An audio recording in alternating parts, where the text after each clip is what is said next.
कुनै पनि गायन रियालिटी शोमा नयाँ निर्णायक वा कोच फेरिएपछि माहौल निकै नराम्रो हुन्छ।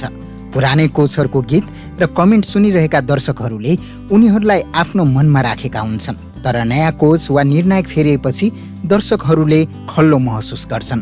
अहिले the voice kids Nepal season 5 को अवस्था पनि त्यस्तै छ। अधिकांश दर्शकहरूले शोमा पुरानो कोचहरू हटेकोमा दुःख व्यक्त गरेका छन् अनि शो नहेर्ने भन्दै प्रतिक्रिया पनि दिइरहेका छन्।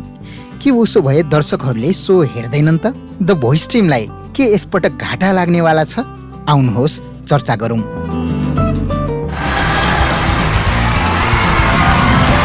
The voice kids Nepal season 5 का कोचहरूमा अहिले सत्यराज आचार्य, मिलन नेवार, अर्जुन सापकोटा र वाङदेन शेर्पा रहेका छन्। उनीहरूमध्ये गायिका मिलन नेवार मात्रै शोका विजेता कोच हुन्।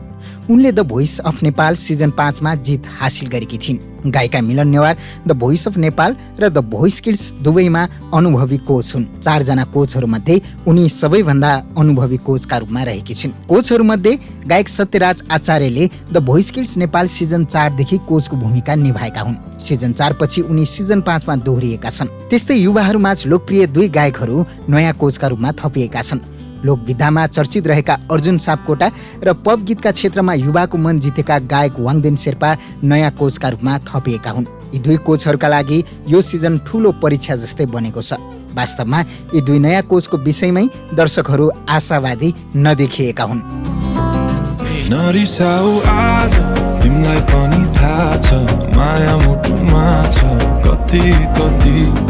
त्यसो त यी 2 कोचहरू अनुभव नै नभएका कोचहरू होइनन्। उनीहरूसँग गायन र कोचिङ दुवैको क्षमता छ। तर किन दर्शकहरूले रुचाइरहेका छैनन् त? एउटा कारण हो दर्शकहरूमाझ पुराना कोचहरूले राम्रो नाम कमाइसकेका छन्।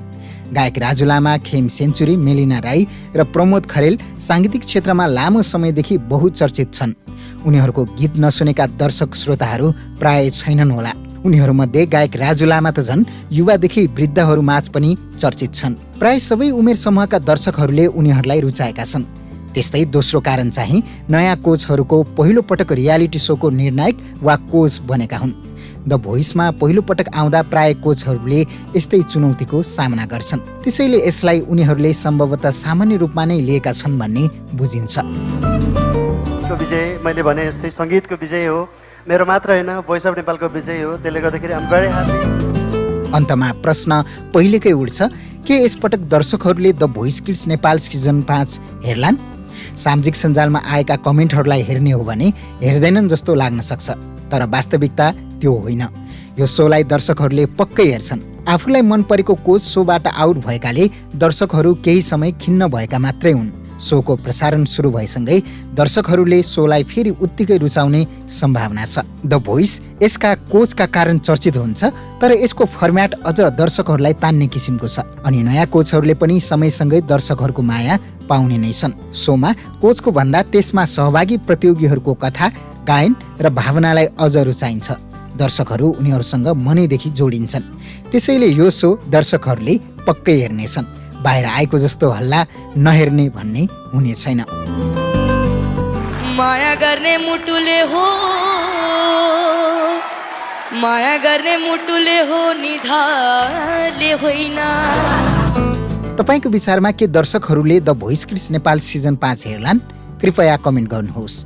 भिडियो मन परेमा लाइक, कमेन्ट र सेयर गर्न पनि नभुल्नुहोला। यस्तै भिडियोहरूका लागि यस च्यानललाई सब्स्क्राइब गर्नुहोस्। चन्द्र घलानको साथमा तपाईँ हेर्दै हुनुहुन्छ मुर्चुङ्गा टिभी।